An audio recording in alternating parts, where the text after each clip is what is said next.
Hello, everybody. Hi, everybody. And welcome back to the Weird Science Comics YouTube channel, where I'm going to be going through the latest issue of Dan Slott's Spider-Man. It is part 3 of the end of the Spider-Verse story. It's Spider-Man number 3. And I'm not feeling so well, and I have lost my voice. I think I sound a bit like Demi Moore. And if you find that sexy, you're welcome. But here we go, and it's the end of the Spider-Verse, they say, right on the cover. I still don't believe it. I'm not going to buy that until I really see it, because what I think is going to happen is we're going to get one of those, the Spider-Verse is dead, long live the Spider-Verse endings. That will be more like a reset than a finale, but we'll have to wait and see. Maybe it's me saying this. Maybe it's the tons of NyQuil that I just took trying to get through this video. I don't know, column A, column B, but so far I've been pretty positive about this Spider-Man run and this end of the Spider-Verse story. I think it's been fun. I've even liked enough of those tie-ins, and pretty much I like this enough. And I know that that's not going to get me on the back of any trades. They're not going to have on the back of the trade, I liked it enough, Jim Werner, Weird Science Comics. But the only thing I can do is be myself. Jimmy being Jimmy. I'm not going to make up stuff and say fake the funk. I like it enough. And hopefully that changes here in a good way and I start liking it more, which might get on the back of the trade. But before we get into this, please like the video, subscribe to the channel, activate, and I mean activate those notifications, and then let me know what you think of Spider-Man number 3 in the comments below. But here are the credits for this story. Again, Spider-Man number 3, End of the Spider-Verse Part 3, written by Dan Slott, pencils by Mark Bagley, inks by John Dell, colors by Edgar Delgado, and letters by VC's Joe Caramagna. And the issue opens up with everyone reacting to Miles Morales being infected by Shathra. I thought it was kind of a clever twist here. You end up finding out that Shathra can't really switch and change 616 characters. So you have your group of 616 characters. But lo and behold, Miles Morales, Ultimate Spider-Man, say, yeah, he can be infected. But I like what Dan Slott does here.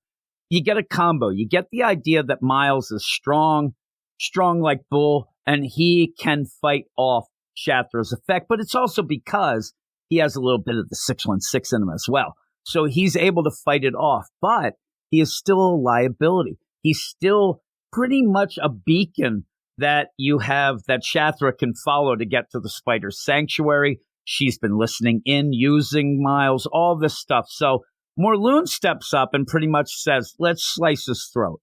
He is a liability. He is going to sell us out here, whether he likes it or not. Slice that throat. And some of them agree.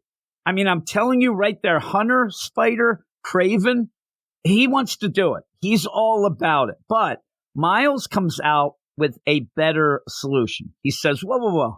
How about I just go right to Loom World and take the fight right to Shathra? I might even call it a hunt.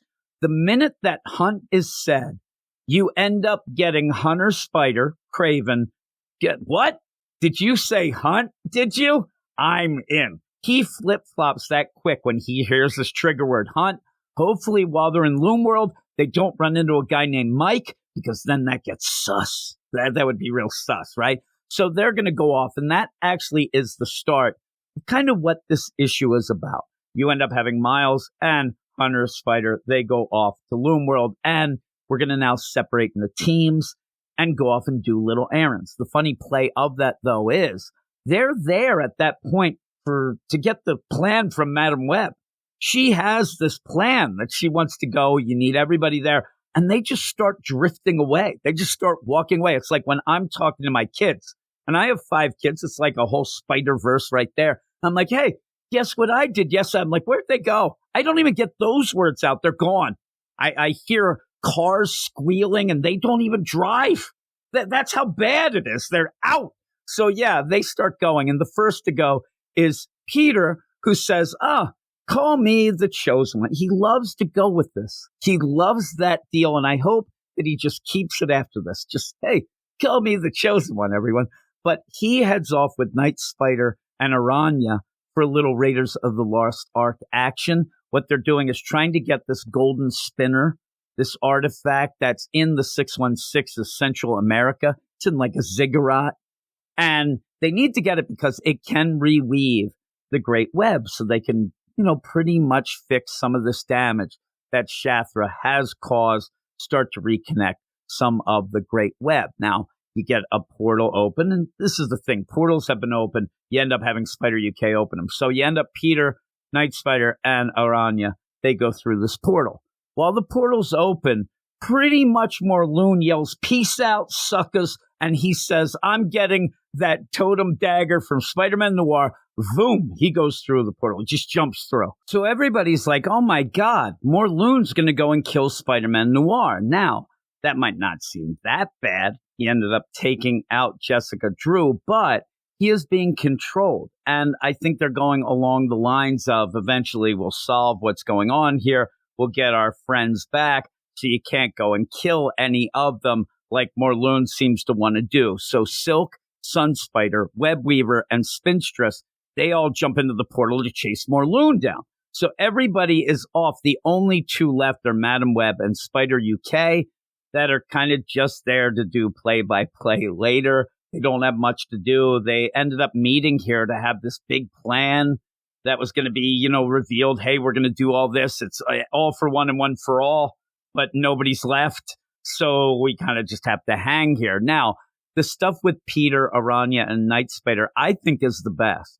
But even that goes on a little bit too long. Maybe if by the end they didn't get the golden spinner snatched away from them, it might have been a little bit better. You would have said, okay, that paid off, but it doesn't because they end up getting it taken, which is, I'll tell you, very Raiders-esque. It had that Raiders vibe, though I did want Aranya to yell, "That should be in a museum," as it happens. Doesn't really get the chance to do that. As far as Morlun goes, and then Silk and the rest, they come up empty-handed. You end up, Morlun goes, there's a big fight. You end up Spider-Man Noir. He doesn't have the dagger. Now, that's the twist that ends up giving you a crazy cliffhanger in a little bit. But before we get there, you do end up having Spinstress go down. She ends up getting bitten by a wasp, and she's now hashtag Team Shathra. Pour one out for the Spinstress. Now, I like Spinstress. I've had people tell me that they can't stand this Disney singing character. Now, originally, Spinstress, in her first one-shot deal, you ended up having a Broadway lyricist do the songs. I thought they played out really well. I thought that it really felt like a classic Disney deal. And I said, when me and Jason were talking about it, that I really could see this being some sort, even if it was just a short, but a kind of a cartoon that I think that a lot of people might dig. Now, Spinstress doing songs with Dan Slott at the helm, and forgive me if somehow we find out that Dan Slott ended up going and getting that same person to do the lyric, because the lyrics seem like a lot of nonsense now. And I'm only guessing that it is Dan Slott. And Dan Slott, he's no Paul McCartney. You know what I'm saying? He's not even a Jesse McCartney. Oh, my God. Take that, Jesse McCartney. I know right now his ears are burning, probably because he's like lighting matches and putting them in. I don't know what the guy does. He's probably bored right now. But that all leads to a crazy cliffhanger. And I'm talking crazy to the point where it might be a little too crazy. It might be a little too big. It's one of those things that, yes, we're going to try to suspend our disbelief, but I don't know if you can. But if you can, you probably let out a big gasp and maybe crap your pants. I mean, it's that big, but it's that big and it makes it silly. But hey, if you can suspend your disbelief, go for it. This was just a setup issue, though, with a lot of teams separating so that bad things can happen to a bunch of these characters, because it has to be that darkest before the dawn sort of story. At this point, it really looks like, as a numbers game would go, Team Shathra is way, way above. If you're doing odds in Vegas, they got some really good odds to win the Spider Super Bowl here. It's going to take a lot to get the good guys on top here, but that's what makes the hero thing work. I've had enough of these Darkest Before the Dawn and have your heroes beaten down, beaten down, beaten down. But that's kind of the play of it. It looks, though, like Dan Slott is setting up this team, though, by the end. And when you look at it at the end, I wasn't even thinking, but at the end, I'm like, so that's what you're doing. Because first off, you have Morlun and Silk together. That's a trigger for Silk especially. It was brought up in this issue. And Peter tried to make Silk feel better by basically saying, listen, I know that you were trapped and imprisoned in this underground bunker, but, Morlun, you weren't able to attack him, so you were really in the prison he was in. No, it didn't work. I'm like, Peter, no, she lived hell. Nothing you can say. How you're saying it don't make sense. So with that, though, you also have a lot of the newer spiders. You have a lot of these new characters, and I really think that this is going to be one of those where these new spider characters will rise up and save the day. I'm not saying this in a bad way. We'll have to see how it goes, but I am saying it as a new typical way, especially at Marvel. I know some people would be triggered by that. Now, I won't be triggered by it if you do one thing. You got to develop these new characters. These new characters are surface level generic characters at this point. Dan Slott has done nothing at all to advance anything of these characters of what we got in those little one shots with each of them. You have done nothing, Dan. Start doing it. If these are the heroes, you better start doing some groundwork. You better start doing some heavy character work that makes me love these characters and want them to succeed in this way instead of you doing nothing and forcing it down people's throats. That's not the way to do it. That's when people clap back. So that's a little hot take. You can tell that's the serious me really going and trying to, get to the people and really talk the truths of the truth, right? But Mark Bagley's art continues to be great. But the story, it really does feel like this issue especially is more flash than substance. And it does need to pick up. It needs to pick up next month. Get going. This is supposed to be huge. This wasn't a letdown, but it was like a weird little that was mid. Not much happened. Let's see. I hate when you're in the middle of an event like this and there's an issue where it's like blasé. It's one thing if you try something and you fail, at least you tried, right? Oh my God, you tried to do that, but it didn't go. So, okay, but kudos for trying. This sort of issue is almost like, well, we're not going to do much. We're going to end up maybe showing that there's some hope, but then ripping it right from them immediately and then end with a cliffhanger that's so ridiculously over the top that some people will laugh at it. So I thought it was a little down because of that.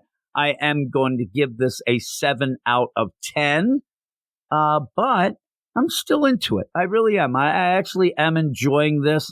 I haven't dealt with a ton of the Spider-Verse stuff like some people have.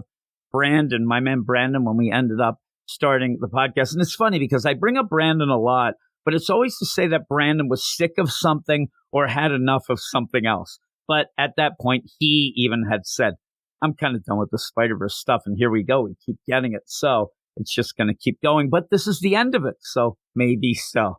I doubt it. But 7 out of 10 for me.